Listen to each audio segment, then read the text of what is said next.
So in this video, I'm going to be reacting to some clips from Would I Lie to You? If you don't know what that is, it's a brilliant TV show from Britain where basically people either tell lies or truths, and it's up to the other panel to basically decide whether or not they're lying, and they get points for like catching people out or deceiving people. So this first clip's quite funny. It's about a guy locking a pupil in a cupboard, and yeah, let's have a look. When I was a teacher, whilst trying to explain a tricky concept, I accidentally locked a pupil in a cupboard. David's team. So first of all there, his eye contact is actually quite good. When he reads the card, he says it in a deadpan tone, not emphasizing it, not trying to make it not trying to give away any emotions. That's what he's trying to do. He's trying to not give away any emotions, which already makes you think it's true, because it's quite a funny story, and if he was lying, he might want to give off the idea that it's funny and he finds it funny. But he's saying this seriously, and he's not trying to distance himself. He's looking straight at the people. Looking and maintaining eye contact is a very good sign that you're telling the truth. If you're lying, actively lying, you try and distance yourself, you try and look away, you try and lean back. Okay, what was the concept? Was it the concept of imprisonment? It was a maths lesson. I was teaching the topic of probability and chance. What's the chances of getting locked in the cupboard? Well, that became an extra learning objective. That wasn't the main one. I was trying to get across the idea of Narnia. Yeah.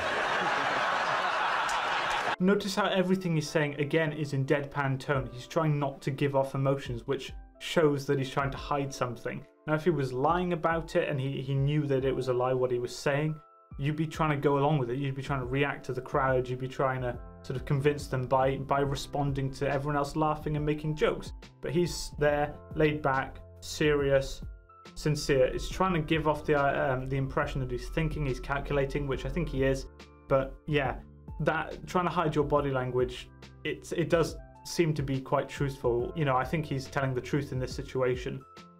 You have to understand this is different from when someone's lying normally. Because when someone's lying normally, they're trying to give off the impression that they're telling the truth. But if he's telling the truth here, he's trying to give off the impression that he's lying. So there is that sort of double-edged sword to it. You have to be very careful with what you judge. I was trying to get them to understand how to explain the concept of probability. So the idea was that if you had like an alien arrive on Earth, how would you explain probability? Which would be the first thing you'd do, wouldn't it? Yeah. No, actually, Put the laser down, let me talk to you about maths. Yeah. Ramesh, what age group was this? So this is year 8, so okay. 11, 12 years old. So... what happened is I needed somebody to pretend to be an alien. OK. So I selected a child from the class. I didn't just go out and look for one. How did you select? Did you go for the little green one with the pointy ears? Well, no, actually, what it was is I thought I was doing a good thing because, you know, you get some kids that are sort of, they have problems making friendships and stuff like that. And I had a kid like that in the class, so I thought I'd bring him out of himself. You chose the kid that got bullied to be the alien. So that the rest of the class can point at him and go, alien.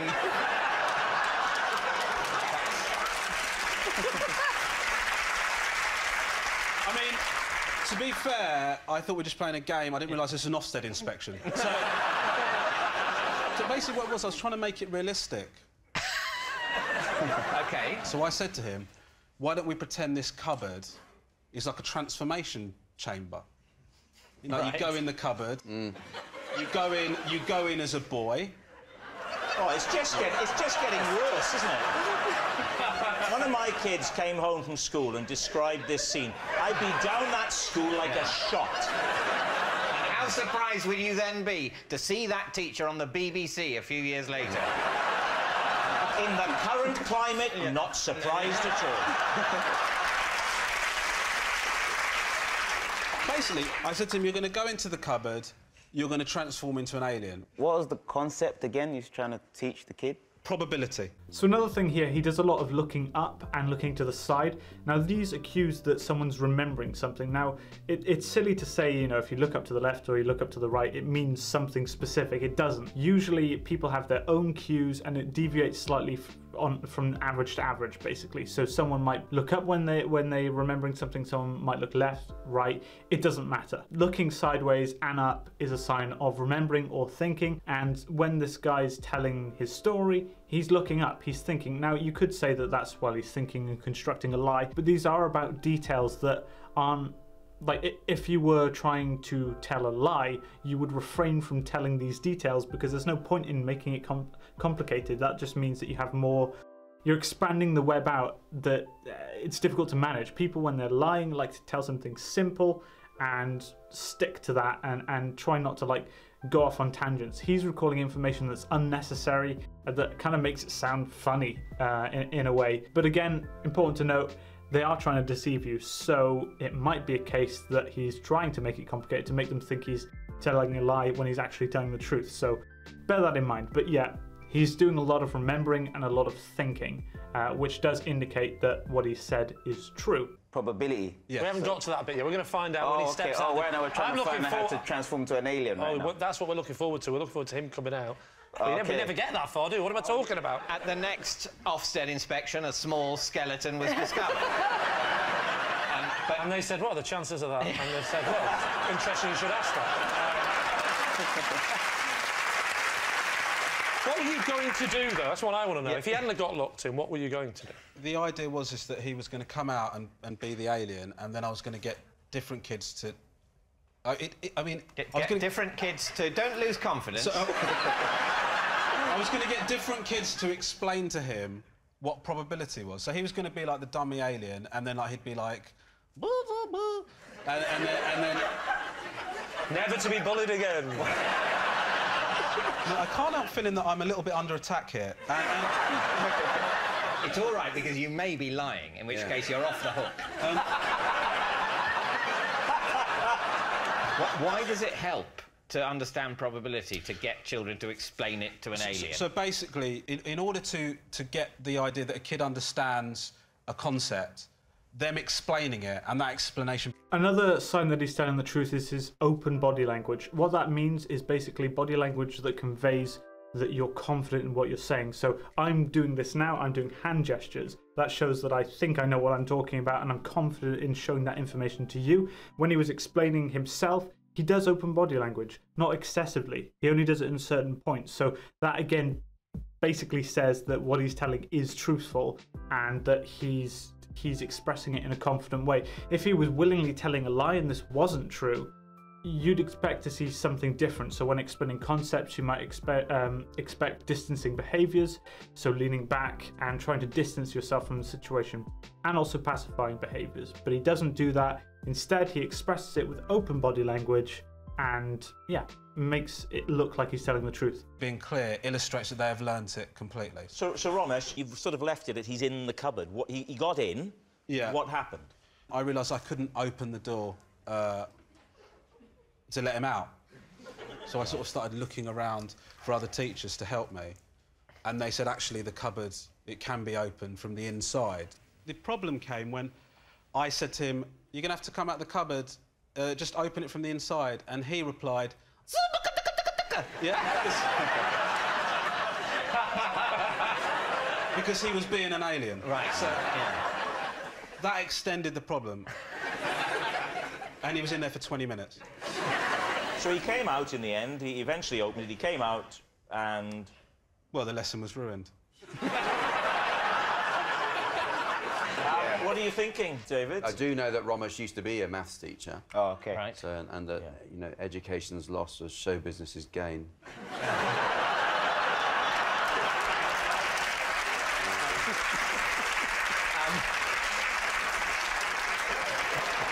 There were so many gaps in the story, I just... Yeah, the story wasn't really adding up, right? Yeah. Well, a maths teacher. We think it's a lie, do we? I think it... So before he reveals it, some important notes here. His body language. He's, throughout this whole thing, remained calm, cool. He hasn't sort of actively tried to do anything. He hasn't tried to make any jokes. He hasn't sort of... Well, he's made jokes, but he hasn't, like, been pushing it. It's been other people asking him questions. I know that's the whole point of the show, but normally you expect to see people engaging, and if they're telling a lie, they want to try and make it believable. So they're always trying to engage and make their story believable and reflect and be open. But his body language is completely closed. It's cold.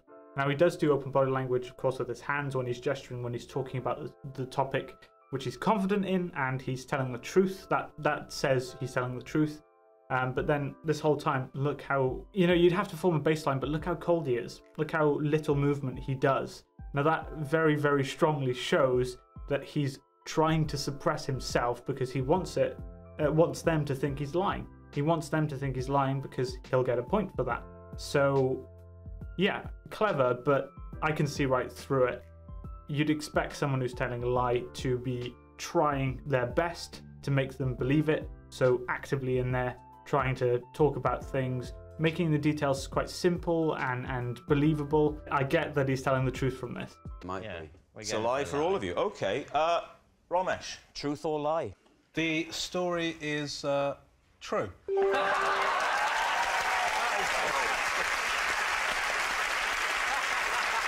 It's true. Romesh did accidentally lock one of his pupils in a cupboard. So there we have it. It was indeed true. All the panelists said it was false, but they didn't look into the body language. They looked at the story, and I can't help but think that in this game, it's kind of pointless to judge it based on what they're saying. I know it's supposed to be like the skill, how well you can present a lie, but most of your communication, as we've established, is through your body language. The vast majority is. So if you don't nail that, it's very, very difficult to come across in a good way to a body language analyst such as myself. So yeah, he fooled them, and that's great. And I think he did it because he came back as cold, uninterested. I think he didn't actively seem like he was putting much effort into convincing them. He was cold, calm, collected. And some of the points he made were quite ridiculous, but that's, life is quite ridiculous. People have funny stories all the time where just mad stuff has happened, so you can expect that from people, and that's what the show looks for their lies. So yeah, it's a brilliant story. It's hilarious. I hope you enjoyed it. Body language is the best way to judge this, and I'd love to play a game on this show because it would be so fun. I wouldn't get it right all the time because people have different baselines, and establishing them in a certain amount of time is very difficult.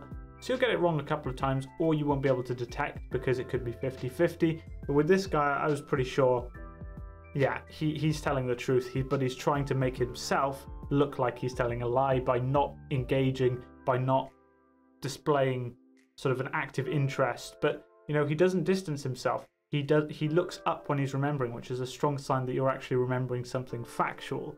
He does all the signs of someone who's calm and he's telling the truth, but he's also trying to hold himself back. Eye contact, again, very important. He maintains it, but he doesn't do it excessively. When he tells a lie at the start, and most of the times when I watch these clips at the start, that's basically when you can tell if they're lying or not. If they say a lie and then instantly distance themselves, what they said is not true. Or it's the other way around, it is true and they're making it look like a lie. But yeah, really enjoyable to do this, and if you want me to do more, please let me know in the comment section below. Please be sure to hit that subscribe button and like the video if you enjoyed it, and yeah, thanks for watching. See you next time.